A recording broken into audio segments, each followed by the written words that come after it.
Humupa na ang baha sa bayan ng Hermosa sa Bataan, pero nangangamba ang mga residente na muling bumaha kapag bumuhos ang ulan dahil nababarahan ng mga iligal na palaisdaan ang daluyan sana ng tubig. Nakatutok doon live si Dante Perello. Dante? Yes, Mel, bukod raw sa mababaw ng ilog, ang mga illegal na fish pond at fish pen ang tinuturong dahilan ng mga taga rito, kaya raw mabilis ang pagbaha dito sa bayan ng Hermosa sa Bataan. Wala na ang hanggang baywang na tubig dito sa barangay Almacen, pero tuwing sasapit daw ang tag-ulan, kakambal na raw ng pamumuhay rito ang baha. Napapagitnaan daw kasi ng dalawang bundok ang bayan ng Hermosa, kaya dito ang bagsak ng tubig. Dito rin daw sa kanila dumadaloy ang ilog mula Pampanga, kaya mabilis itong umapaw. Nakadagdag pa raw rito ang umano yung mga itinayong iligal na palaisdaan. Mabilis ang tubig yan, mabilis ang paglaki. Bakit daw? Kasi yung mga fish pa na pinatayo dyan, gano'n. Parang nakakasagabal ba sa tubig? Para sa akin po, kung tutubig sana, huwag lang magagantong may mga flies kang maliliit, dapat mawala yun eh. Si Wilson, aminadong may-ari ng iligal na palaisdaan. Di naman daw siya tutol sakaling alisin ang palaisdaan. Pero itinatanggi niyang ito ang pangunahing dahilan.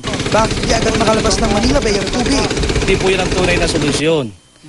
Ang solusyon po sa pagbaha ng Hermosa, yung pong pagbabaw ng bungad. Doon po dito sa Hermosa Channel, tsaka po sa Urani Channel. Kung maukay po siya at malaliman, at tinitiyak ko po ang daloy po ng tubig na nagmumula sa Hermosa, sigurado pong maging tuloy-tuloy. Bumabaw daw ang ilog dahil sa deposito ng lahar sa kanilang pagkakatanda. Pagkatapos pumutok ng bulkang Pinatubo pa ito huling sumailalim sa dredging. Kailangan talagang malaliman yun para malakas ang daloy ng tubig simula sa bulubundukin ng Bataan, Zambales, Pampanga. Ayon sa mga taga rito, kapag ganitong kalmado ang ilog, indikasyon raw ito na hindi makadaloy ng maayos ang tubig dahil barado nga ang pinakabunganga nito.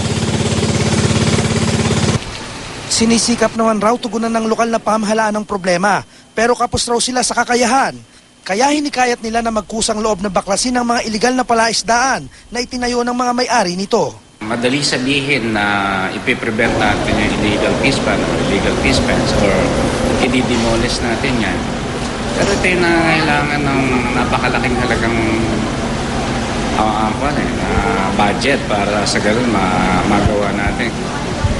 Kailangan talaga tulungan kami ng probinsya o tulungan kami ng national government para magawa natin matanggal yung mga illegal na fish pan at fish pen.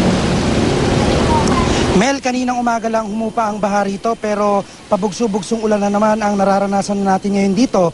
Dala nga ng panibagong low pressure area na namataan dyan sa bahagi ng Cagayan at binabantayan ngayon ng Pag-asa dahil sa posibilidad na maging ganap at yung bagyo. Balik sa'yo, Mel.